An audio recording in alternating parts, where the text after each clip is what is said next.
Bonsoir à tous. Au sommaire de cette édition, les 28 pays de l'Union européenne et de l'ACP se sont réunis à Bruxelles pour venir au secours des pays infectés du virus Ebola. La rencontre est organisée par l'ambassade de Guinée à Bruxelles. Les Échos, c'est dans ce journal. Le gouvernement guinéen et ses partenaires techniques multiplient les initiatives pour sécuriser les prochaines rentrées des classes. Près de 8 milliards de francs guinéens sont exprimés pour des kits.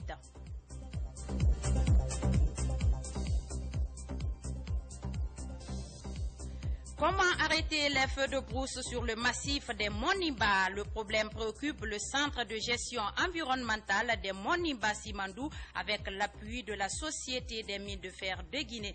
Les détails, c'est dans un instant.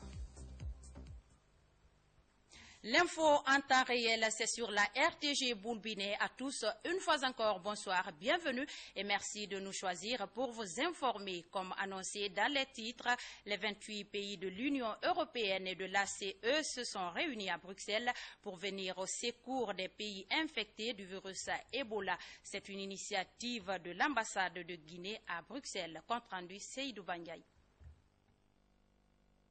En accord avec les pays de l'ACP, Afrique, Caraïbes, Pacifique, l'ambassade de Guinée à Bruxelles a organisé un symposium sur la lutte contre Ebola. Il s'agit d'attirer l'attention de la communauté internationale sur les conséquences de la fièvre Ebola en Guinée. Dr Ousmane Sylla a plaidé auprès des 28 pays de l'Union européenne pour le renforcement de l'aide en faveur de la Guinée gravement affectée par Ebola. Nous allons bientôt rencontrer le nouveau gouvernement belge pour faire la même démarche. Au Luxembourg, les montants qui ont été annoncés dépassent maintenant les 2 millions d'euros. Aux Pays-Bas, les montants annoncés sont plus de 31 millions d'euros avec l'envoi d'un bateau médicalisé qui va desservir les côtes des 3 pays. Nous insistons surtout sur le fait qu'il faut isoler Ebola, mais il ne faut pas isoler les pays. Suite au symposium, 1 milliard d'euros a été mobilisé par l'Union européenne en faveur des pays touchés par l'épidémie.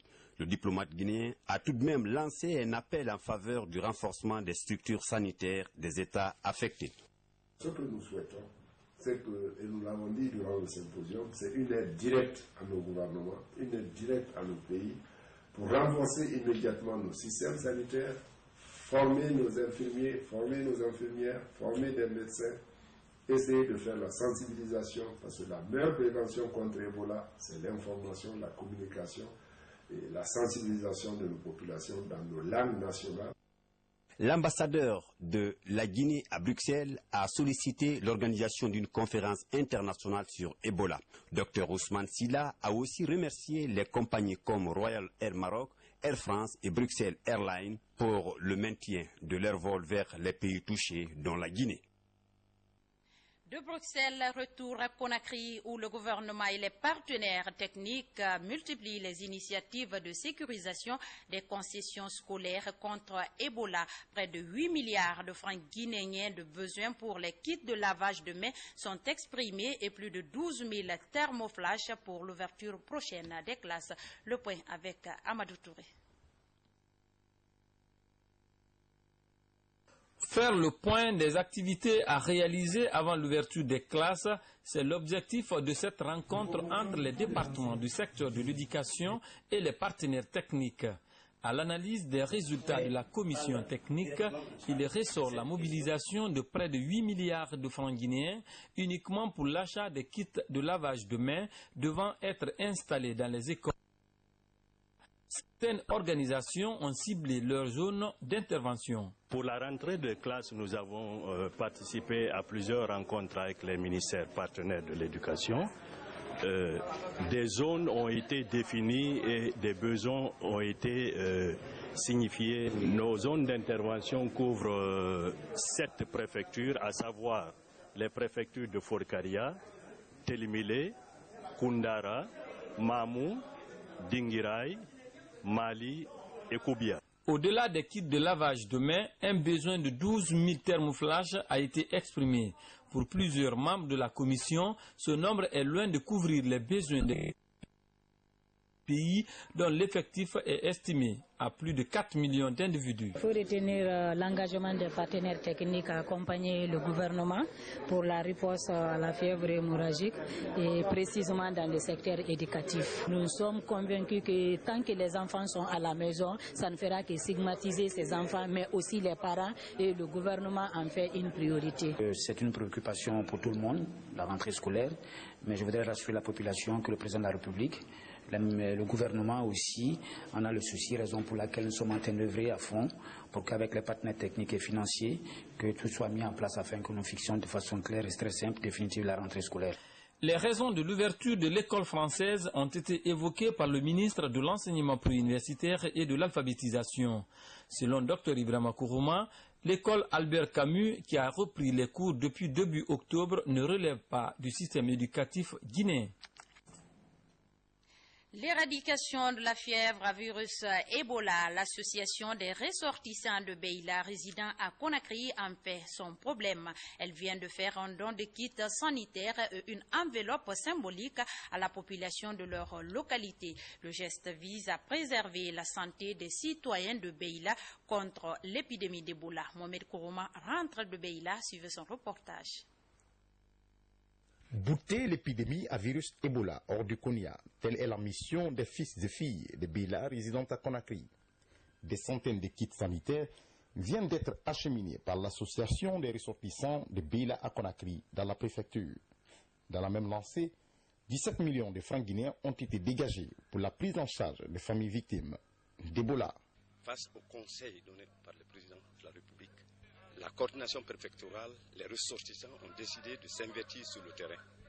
Et en plus de cela, nous avons au moins justifié notre présence par le fait d'être à côté de nos parents, à des moments les plus difficiles comme ça, pour partager avec eux des moments de bonheur et apporter notre modeste contribution. L'occasion opportune pour nous de remercier tous les parents qui sont à Conakry et qui ont aujourd'hui le souci de leurs parents à Beila. Donc, ils ne nous ont pas oubliés. Ils nous ont fait un cadeau de 100 seaux et de 100 bidons de chlore. Et je pense qu'avec ça, ça peut nous aider. À Beila, l'association des ressortissants de la préfecture à Conakry vient d'acheminer un nouvel émetteur pour la radio communautaire. Ce geste a permis de porter le message de sensibilisation contre Ebola dans les localités reculées.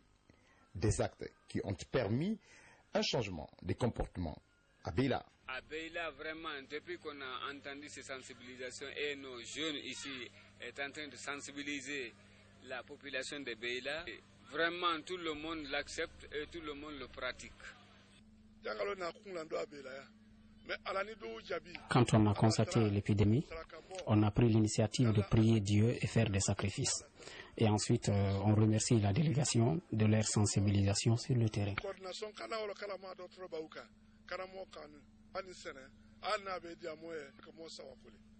Dans la quasi-totalité des mosquées et marchés de Beila, l'on a véhiculé le message de prudence face à l'épidémie d'Ebola. Une série de formations à l'endroit des leaders communautaires, des sacrifices et lectures de Saint-Coran ont été faites afin qu'Allah nous préserve de la maladie Ebola qui a fait près de milliers de victimes en Guinée.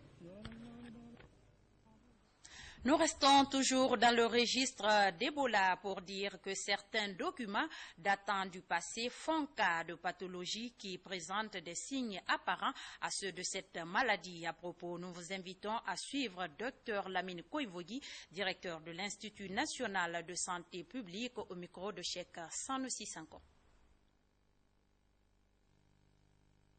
Selon les documents ou en fonction des documents que nous avons vus, il semblerait qu'à Madina Oula, les soviétiques, qui étaient à Dirbag à l'époque, aujourd'hui IPG, et avaient mené des travaux. C'était suite à un rapport, Voilà, ce n'était pas une publication, mais un rapport. Alors qu'il y a eu des cas de personnes qui vomissaient, qui faisaient certaines maladies, et ils avaient pensé que c'était une fièvre virale hémorragique. Aucun diagnostic ne l'avait prouvé. Donc, ce document est pour dire que nous avons... pour confirmer que c'est Ebola. Et je viens de vous dire que Ebola appartient à la famille des filoviridés. Alors, dans la famille des filoviridés, il n'y a pas que Ebola. Il y a le virus de Marburg, il y a le virus d'Ebola. Alors, parmi les virus qui font de la fièvre hémorragique, vous avez même la fièvre jaune, n'est-ce pas? Vous avez le Lassa. Typiquement, quand vous voyez un patient de Lassa qui vomit de la bouche, du nez, des oreilles, des yeux, alors est-ce que vous pouvez dire à tout coup que c'est Ebola? Non. Il faut confirmer par un diagnostic précis. Aujourd'hui, c'est la PCR que nous faisons en Guinée. Il y a 2 postes de réalisation de PCR. La PCR se fait à Conakry et la PCR se fait à Guékédou. Manifestation ce lundi dans le quartier Afia, c'est dans la commune de Dixine. Là, les populations barricadent la circulation pour manifester leur colère à cause des ordures de tout genre que les autorités tarderaient à ramasser. Bakary Bamba Kondé était sur les lieux. Suivez son reportage. Les populations du quartier Afia en colère. À l'origine, du chemin de fer de la compagnie des bauxites de Kindia CDK. Pour ces citoyens, des gens auraient dégagé les ordures des rails pour les déverser devant leurs concessions, pendant que l'épidémie d'Ebola frappe encore le pays. La fois dernière, le gouverneur était venu, il nous a rassuré qu'il doit prendre tous les ordures qui sont là. Jeudi passé, ils ont venu enlever les ordures sur les rails, ils ont jeté ici. Maintenant, hier, comme il pleuvait, les ordures sont tombées ici. Donc le matin là, on est venu. On a appelé le chef de quartier, le représentant du gouverneur, nous a dit d'enlever les ordures ici. Donc c'est pour cela qu'on est motivé aujourd'hui pour qu'on enlève les ordures devant notre porte. Aussitôt informés, les autorités du quartier se sont rendues sur place. Les habitants pointent un doigt accusateur sur le gouverneur Surba Sorel. Ils l'accusent de n'avoir pas dégagé ses ordures à temps. Madame le chef du quartier, quant à elle, précise. De bonne heure, il y a Hafia Minière, le colonel, qui m'a appelé que les ordures sont tombées sur la route qu'ils ont évacuées sur les rails. Aussitôt, je me suis dirigé ici, j'ai appelé le maire, l'informer. Je lui ai dit, lui il a appelé l'SPTD, on a remonté les informations pour qu'ils amènent les camions pour enlever les ordures ici. Le fait de l'enlever sur les rails et superposer, ça a déversé sur la route. Ces ordures sont là depuis 20 ans selon les populations riveraines. Les habitants de Afia 1 et 2 ainsi que ceux de Kenyans concernés par ces immondices demandent un rapide déguerpissement de ces tas d'ordures pour la garantie de leur santé. La commune de Kalom, centre administratif de la capitale, vient de bénéficier d'une aide pour sa propriété. Un lot de kits composé de brouettes, bottes et autres remis aux responsables de la commune. C'est un geste d'une banque de la place Boubacar Sidiki Kamara. Pour en savoir plus. La propriété de la ville de Conakry, principalement celle de la commune de Kalom, est une préoccupation centrale et fondamentale. En cette période d'épidémie d'Ebola, les autorités de la commune de Kalom ont reçu ce lot de kits d'assainissement pour venir à bout de l'insalubrité qui gagne la presqu'île, ce qui va très certainement aider les PME dans leur combat. En vous remerciant vivement de tout ce que vous faites pour notre collectivité, nous prions le Tout-Puissant Allah de vous gratifier de sa miséricorde en rendant votre entreprise. Ainsi, je profite de cette occasion solennelle pour inviter les autres sociétés de la place d'emboîter le pas de la BCD, car nous avons besoin de l'apport de tous pour lutter efficacement contre cette épidémie qui crée la psychose au sein de notre population. Pour le donateur, ces gestes entrent en droite ligne de la politique d'assainissement engagée par les autorités et le partenariat qui lie les deux partenaires. La propreté est l'affaire de tous, car d'elle dépend notre santé et notre bien-être, l'affaire de tous, aussi bien des particuliers que des entreprises. C'est dans cette dynamique que la BCGI s'inscrit, de même que notre maison mère, qui est le groupe BNP Paribas, en exerçant notre responsabilité sociale et environnementale. La propreté des centres d'affaires de la capitale guinéenne devrait intéresser tous les citoyens. Une manière de donner à la presqu'île de Kaloum son image de perle d'Afrique d'antan. Nous nous rendons à présent à Bossou, c'est dans la préfecture de Lola. Là-bas, la campagne de lutte contre les feux de brousse sur le massif des Monimba vient d'être lancée, initiée par le Centre de gestion environnementale des Monimba Simandou avec l'appui de la Société des mines de fer de Guinée. L'objectif est feu de brousse dans l'ère du patrimoine mondial en impliquant la gestion participative des riverains du dit massif. Reportage Mohamed Salioupaï. Après plusieurs campagnes de sensibilisation des populations riveraines de la chaîne des Monimba, aucun cas de feu de brousse n'a été enregistré dans la zone depuis près de 3 ans.